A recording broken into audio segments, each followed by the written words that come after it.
Vamos lá. A Argentina comunica a Itamaraty sobre vinda de Milei e a agenda não prevê encontro com Lula. O presidente da Argentina virá para Santa Catarina para participar de fórum conservador neste fim de semana. Milei recusou a ajuda do Ministério das Relações Exteriores e contará com o suporte do governo de Santa Catarina. Você já viu isso daqui, senhor Renato? Diplomacia tá boa, hein, cara? Entre o maior parceiro econômico do Brasil aqui na América do Sul, né, cara? Assim, vamos lá. Pra quem não sabe o histórico aí dessa briga aí que tá rolando entre Milei e Lula, o Javier Milei, ele era dado como fazer um paralelo aqui com o Enéas. Ele seria um Enéas ali da eleição argentina, ao menos os especialistas enxergavam ele dessa maneira, tá? Era um cara ali que estava sempre em terceiro, às vezes em quarto lugar nas pesquisas, porém veio o passo, né, que foram as prévias argentinas. Eles fazem essas prévias e essa prévia define até 5 candidatos, ou seja, elimina todos os candidatos melhores, os 5 candidatos vão para a eleição de fato em primeiro e em segundo turno. O Javier Milei surpreendeu e foi o primeiro colocado do passo, né? Aliás, surpreendeu os especialistas comuns, certo? Muita gente já estava apostando, nós inclusive, de que... Aliás, quem assina o Clube MBL já sabe isso há muito tempo, né? Em 2023 tem um relatório sobre a ascensão de figuras da direita na América do Sul. E o Javier Milei está lá citado como um cara que poderia chegar à presidência da República. Quem assina o Clube MBL já sabe de tudo isso. Se puder me ver um cafezinho também, meu queridão. Obrigado. Valeu, mano. Então quem assina o Clube MBL já sabia disso. Por isso que você tem que assinar, além de tudo isso que você vai ganhar aqui que está nesta live de hoje. Bom, como vocês sabem, Javier Milei ganhou a eleição. Porém, no primeiro turno, após o passo, depois que mostrou que o Javier Milei seria um candidato fortíssimo, que ele chegaria em primeiro lugar no primeiro turno, que ele pode vencer o Sérgio Massa, que era o candidato do Alberto Fernandes, era o candidato dos Kirchner e tudo mais, o Lula colocou basicamente o Estado brasileiro, colocou o Brasil à disposição, com todos os nossos recursos, inclusive, para apoiar a candidatura do Sérgio Massa. Então, teve empréstimo do BNDES para concluir obras na Argentina no governo do Alberto Fernandes. Teve um apoio institucional do governo Lula. À época, teve sim troca de farpas, o Lula citando Milei, dizendo que a Argentina ia pra desgraça, que ia eleger um maluco, que não sei o quê. Pois bem, o Milei obviamente revidou. E revidou bem revidado, inclusive, dizendo que o Lula é um corrupto, aí chama ele de comunista, esquerdista, coisa e tal. E desde que assumiu o governo, Lula não foi, né, a posse do Javier Milei, as relações ficaram estremecidas. Faz sentido até ele não ter ido na posse, uma vez que estava essa briga toda e tudo mais. O Itamaraty cumpre o seu papel de diplomacia clássica, né, como pregava Rui Barbosa, como pregava o Barão de Rio Branco, né, tem essa diplomacia aberta com todos e tudo mais. Mandou lá a nota parabenizando e tudo mais. Porém, a relação se manteve estremecida. E o Milei sempre disse o seguinte, e ele tinha um argumento que faz total sentido, tá, pessoal?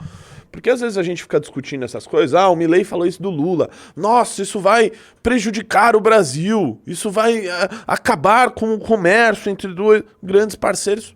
Não necessariamente, tá? E o Milei vem provando que isso é uma página virada da diplomacia. Né? É claro que o que você gostaria é que o presidente do seu país fosse respeitado no mundo inteiro, fosse amigo de todo mundo, mas não necessariamente isso faz com que a relação comercial e econômica entre os países seja forte ou não. Né? O Lula é muito amigo do Macron, e nem por isso o Macron cedeu em realizar o acordo Mercosul-União Europeia. O Lula é grande amigo de Cuba, de Venezuela. E não necessariamente isso trouxe ganhos econômicos ao Brasil. Aliás, obviamente não trouxe. Ainda mais se tratando desses países. Então o Milei disse sempre isso. Olha, eu não preciso ser amigo dele para os nossos países terem relação. A relação comercial entre os países se dá entre o setor privado.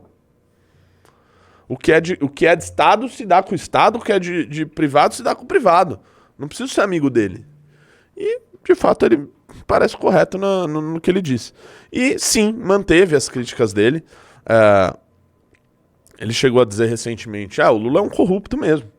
Aliás, ele não foi preso por corrupção, então se ele foi preso por corrupção, ele é um corrupto. Ele não é um esquerdista, ele não apoia Cuba, Venezuela. Virou errado chamar ele de esquerdista, porque me parece que essa é assim que ele se define. E manteve essas críticas. E o jogo está seguindo agora. Obviamente o Milei está vindo aqui para o Brasil para participar do CIPEC, a convite do Bolsonaro, com certeza. E, claro, o aviso precisa ser feito aos órgãos da chancelaria e tudo mais, porém quem cuidará dessa estadia dele, das questões de segurança, de protocolo e tudo mais, será o governo de Santa Catarina, aliado do Jair Bolsonaro, ali do Jorginho Melo. Então, o Milei, coloca a diplomacia brasileira, ou seja, tudo que ele for precisar do governo Lula, ele coloca de lado e busca alianças com governadores. Aliás, eu até postei no meu Instagram um vídeo em que eu respondi a Daniela Lima, que ela chegou, né? Ela, como garota de recados do governo, dizia: olha, o governo Lula pensa até em romper, veja só, romper a relação com a Argentina, retirando o embaixador brasileiro da Argentina, por causa do que o Milei disse que ele era um corrupto, né? Do meu ponto de vista, um absurdo. E esse vídeo aí, ó. Lula vai cortar relações com a Argentina. Vamos ver? Vamos lá, vamos ver. Aqui. Acho que aí eu já dou a resposta. Era o Brasil. Para esse evento. E é bom vocês verem o vídeo da Daniela Lima também. Atuando como garota de recados do governo, tá? A Globo, assim, tá ridícula. Bora ver isso aqui. De extrema-direita. E fizer ataques ao presidente brasileiro no nível que tá fazendo na rede social aqui, aí deve ter consequência diplomática do tipo tirar o embaixador argentino do país, aqui, né, do nosso país, pra poder fazer um sinal de retaliação clara. E aí, gente, pra fechar, também sinalizo pra vocês, e você fala, nossa, então vamos ficar sem relação com o nosso principal parceiro comercial da América do Sul? Não. O Palácio do Planalto começou a trabalhar numa estratégia de criar relações paralelas com governadores da Argentina, caso azede de vez, como tá sinalizando Javier Milei, essa relação. Isso aqui é patético em vários níveis. Primeiro que o Brasil tem séculos de tradição diplomática que prega que você deve colocar os interesses do Brasil acima de qualquer interesse ideológico e político partidário. É isso que pregava o Barão de Rio Branco, é isso que pregava o Rui Barbosa. E o governo Lula, pela primeira vez na história, rompe com essa tradição de séculos. Já rompemos relações com Israel e agora a gente caminha para romper relações com a Argentina, um dos principais parceiros econômicos do Brasil. E o pior de tudo é que isso não vem de fontes oficiais ou de canais diplomáticos.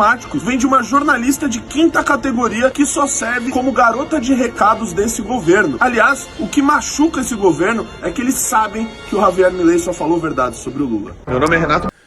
Cara. Da hipocrisia da esquerda, caras, pois é. Então, o que está sendo dito pelo governo é da possibilidade de rompimento de relações. Porque o Milei falou do Lula. Né? Ou seja, colocando... né? Então, colocando o interesse...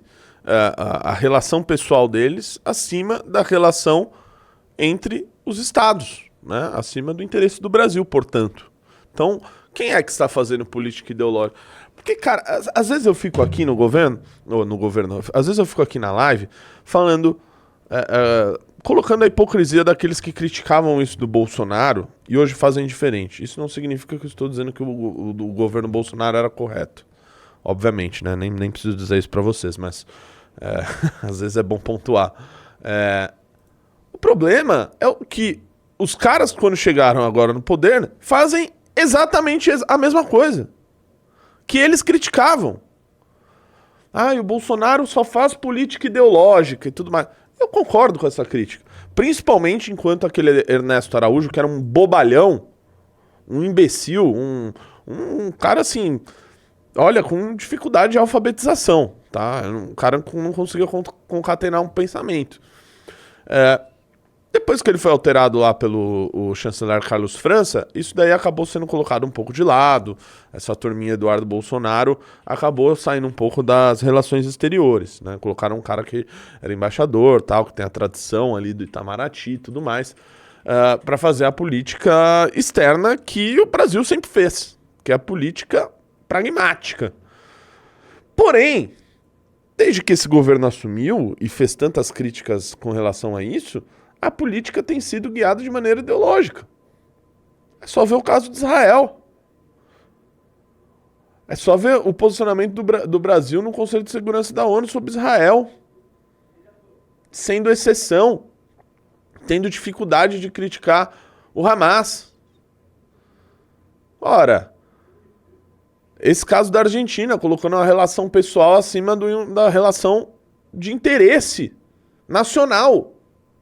Ora, quem é que está fazendo política ideológica? Basta ver o que o Lula anda falando aí sobre, né, os mais diversos países, sempre querendo meter o bedelho dele. Na Rússia, na Ucrânia, na França. Ué, esses caras não fariam diferente? Eles estão fazendo praticamente a mesma coisa, só que pro outro lado, certo?